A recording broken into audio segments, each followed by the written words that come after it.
Dan Pak Sukir sebagai Wakil Bupati, kami tidak akan berikan ruang sejengkal pun kepada kelompok-kelompok intoleran, kepada kelompok-kelompok yang anti toleransi.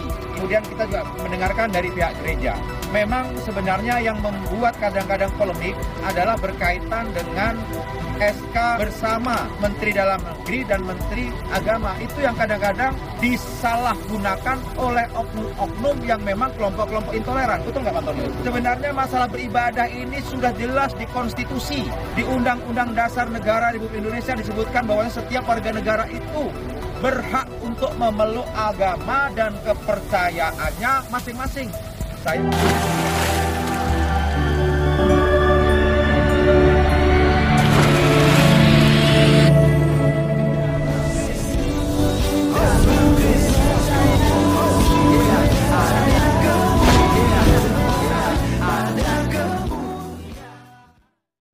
Bismillah Abi Walibni wal Rohil Kudus Ilahu Wahid. Salam Elechem Bisemi Yeshua Hamasiah. Teman-teman sekalian, pada video kali ini kita kembali membahas mengenai kasus intoleran yang terjadi di Kalimantan Barat.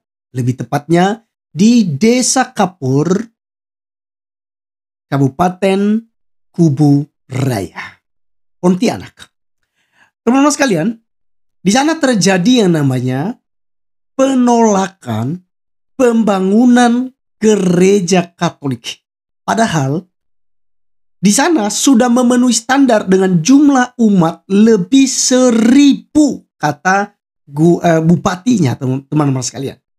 Jadi bagaimana mereka bisa dibina dalam segi kerohanian jika mereka sudah tinggal di sana dan tidak ada gereja, dan mereka bersusah payah untuk pergi mencari gereja untuk mereka beribadah. Nah, teman-teman sekalian, ini sangat menarik. Setelah viral dan juga telah dikomentari oleh beberapa pihak, dan termasuk ya ada Sabang Merah ya. Kemudian ada tentu saja dari Pasukan Merah juga, dan beberapa yang lainnya, teman-teman sekalian, dari tokoh pemerintah, tokoh adat telah berbicara terkait hal itu. Sehingga keluarlah surat terbaru. Nah, seperti apa surat terbarunya? Mari kita membaca, teman-teman sekalian. Dikatakan di sini, Dusun Parit, ya, ternyata Dusun Parit ya, Desa Kapur, kawan-kawan sekalian, Kecamatan Sungai Raya, Kabupaten Kubu Raya. Nah, kita lihat di sini dikatakan nomor 007 garing RT garis datar 004 garing bulan 7 garing 2025 ya, perihal pencabutan surat nomor 005 garing RT 004 garing bulan 7 garing 2025 dan permohonan maaf. Wow. Akhirnya mengucapkan permohonan maaf. Nah, teman-teman sekalian, kita akan lihat. Nah, saya tidak baca salamnya lagi, teman-teman sekalian, ini panjang lebar kita ya. Saya baca intinya. Salam silaturahmi kami sampaikan.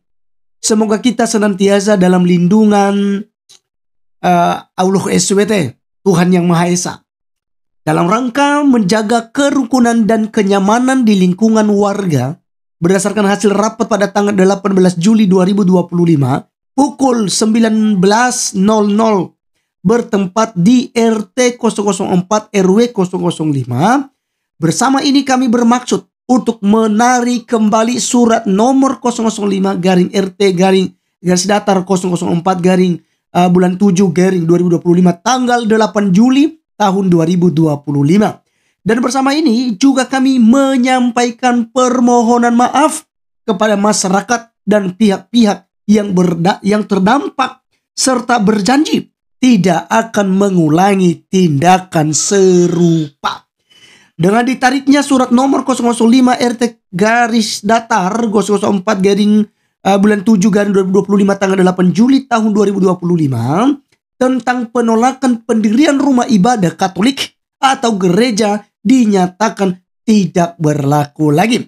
Demikianlah surat penarikan ini kami sampaikan atas perhatian, kami ucapkan terima kasih. Dan ditandatangani, teman-teman sekalian ya, oleh beberapa RT nih. Stempelnya ada 1, 2, 3, 4, 5, 6, 7, 8.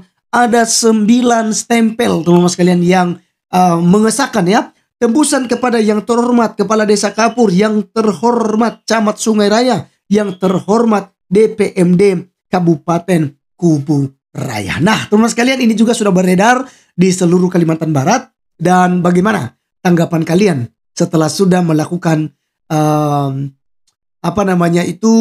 setelah sudah viral menurut saya, ya. Maksud saya itu setelah sudah viral, kawan-kawan.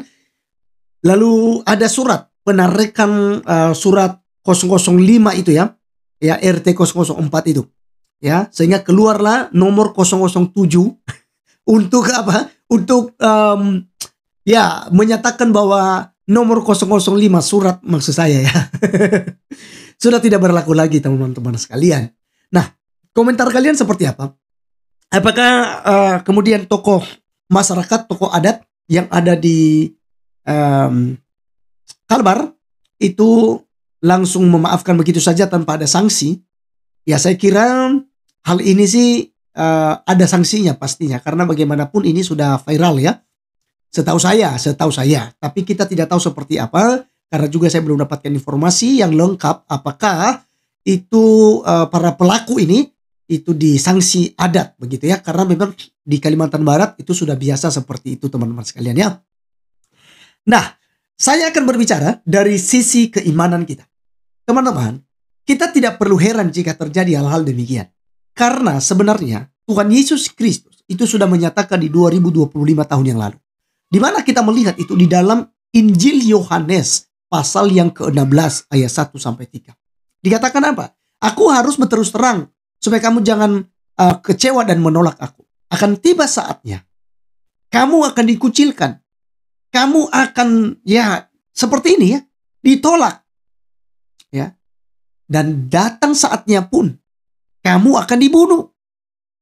Dan orang yang melakukannya adalah orang-orang yang tidak mengenal Bapa maupun Tuhan Yesus Kristus. Mereka menyangka ketika sudah melakukan itu sedang berbuat bakti bagi Tuhannya, kawan-kawan.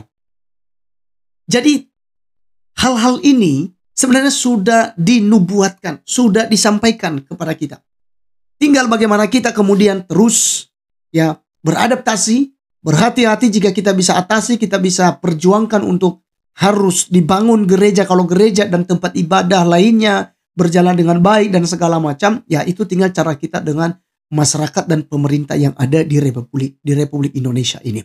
Nah, teman-teman sekalian, terakhir dalam video ini kita dengarkan apa yang menjadi penegasan daripada Bupati Kubu Raya dan juga Wakil Gubernur. Kita simak ya, ini juga adalah video penutup, dan teman-teman silakan tulis apa pendapat Anda di kolom komentar. Tuhan Yesus memberkati. Salam. Saya bersama Pak Wabu, Forkopimda, teman-teman DPRD akan mengawal supaya ini pembangunan tetap harus berjalan sesuai rencana. Karena ada 1.000 lebih umat Katolik yang sekarang ada di Desa Kapur ini yang beribadah berpindah-pindah karena memang tidak ada tempat. Itu yang saya tangkap. Salve sahabat Gubernur Kalimantan Barat yang juga merupakan tokoh umat Katolik yaitu Krisantus Kurniawan menyoroti dan menyayangkan peristiwa intoleransi ini terjadi di bumi Kalimantan Barat yang sudah lama menjunjung tinggi toleransi. Wakil Gubernur mengatakan bahwa Kalimantan Barat merupakan bagian dari Negara Kesatuan Republik Indonesia di mana sesuai Pancasila semua masyarakat berhak mendapatkan hak beragamanya. Tindak lanjut Pemprov sendiri Pak untuk penolakan gereja? Ya tidak boleh begitu. Tidak boleh begitu. Jadi saya tidak ingin ada orang-orang yang punya sikap perilaku seperti itu. Ini Negara Kesatuan Republik Indonesia, negara Pancasila. Semua agama kita akui di sini sesuai dengan peraturan perundang-undangan, dan wajib bagi pemerintah untuk melindungi, juga masyarakat ikut mendukung kebijakan pemerintah dalam hal menjaga harmonisasi di provinsi.